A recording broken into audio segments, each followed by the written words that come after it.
ಗಂಡ ಹೆಂಡತಿ ಹೆಂಗಿರ್ಬೇಕು ಅಂತೀರಾ ಮೇಡಮ್? ಗಂಡ ಹೆಂಡತಿ ಅಂದ್ರೆ ಲೈಕ್ ಒಂದು ಕಾಯಿನ್, ಓಕೆ. ಹೆಡ್ ಇಲ್ಲ ಅಂದ್ರೆ ಟೇಲ್ ಇಲ್ಲ, ಟೇಲ್ ಇಲ್ಲ ಅಂದ್ರೆ ಹೆಡ್ ಇಲ್ಲ. ಒಂದ್ ಮುಖದ ನಾಣ್ಯ ಒಂದೇ ಕಡೆ ಇದೆ ಅಂತ ನೀವು ಯೂಸ್ ಮಾಡಲ್ಲ, ಹೌದು. ಹಾಗಿರ್ಬೇಕು. ಎಲ್ರಿಗೂ ಇರುತ್ತೆ ಮದ್ವೆ ಆದ ತಕ್ಷಣ ಗಂಡ ಹೀಗಿರ್ಬೇಕು, ನನ್ಗೆ ಅಲ್ಲಿ ಕರ್ಕೊಂಡು ಹೋಗಿಲ್ಲ, ನನ್ಗೆ ಅದ್ ಕೊಡ್ಸಿಲ್ಲ, ನನ್ಗೆ ಮಾಡಿಲ್ಲ, ನನ್ನ ಹತ್ರ ಟೈಮ್ ಕೊಟ್ಟಿಲ್ಲ ಅಂತ.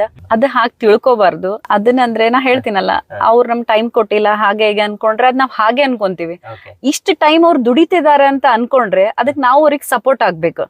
ಆ ಟೈಮನ್ನ ಅವ್ರ ಜೊತೆ ನಾವ್ ಇದ್ರೆ, ನಾನ್ ಇದೀನಿ, ನೀವು ಹೋಗ್ ಬನ್ನಿ, ನೀವು ಮಾಡ್ಕೊಂಡ್ ಬನ್ನಿ ಅಂತ. ಹಂಗಾಗಿ ಎಲ್ರಿಗೂ ಹೆಣ್ಮಕ್ಳಿಗೆ ನಾನು ಹೇಳೋದಂದ್ರ, ಟೈಮ್ ಕೊಟ್ಟಿಲ್ಲ, ಚಿಕ್ಕ ಚಿಕ್ಕ ವಿಷಯಗೆಲ್ಲ ಜಗಳ ಮಾಡ್ಕೊಂಡು ನನ್ಗೆ ಅದು ಕೊಡ್ಸಿಲ್ಲ ಇದು ಕೊಡ್ಸಿಲ್ಲ ಅನ್ನೋದ್ ಬೇಡ. ಮೇನ್ ಇರೋದು ನಮ್ಗೊಂದು ಕರ್ಮಣಿ ಮಾಂಗಲ್ಯ, ಅದೊಂದ್ ಇದ್ರೆ ನಮ್ಗ ಸಾಕು. ಬಂಗಾರ ಹಾಕೊಂಡ್ರೇನೆ ಅಂತೇನಿಲ್ಲ. ಆಮೇಲೆ ಅವ್ರು ಆ ಟೈಮ್ ಅವ್ರು ಏನಕ್ಕೆ ಯೂಸ್ ಮಾಡ್ಕೊಂತ ಇದಾರೆ ಅದನ್ನ ನಾವು ವಿಚಾರ ಮಾಡ್ಬೇಕು. ಎಲ್ರು ಒಂದೇ ತರ ಇರ್ತಾರಂತಿಲ್ಲ, ಕೆಲವೊಬ್ರು ಸುಳ್ಳು ಹೇಳಿನೂ ಹೋಗೋರ್ ಇರ್ತಾರೆ, ಇಲ್ಲ ಹಾಗೆ ಹೀಗೆ ಅಂತ. ಅದನ್ನ ನಾವು ತಿಳ್ಕೊಂಡವ್ರು ಮಾಡುವೆ ಕರೆಕ್ಟ್ ಇತ್ತಂದ್ರೆ ಅವ್ರಿಗೆ ಇನ್ನೂ ಸ್ವಲ್ಪ ಸಪೋರ್ಟ್ ಮಾಡಿದ್ರೆ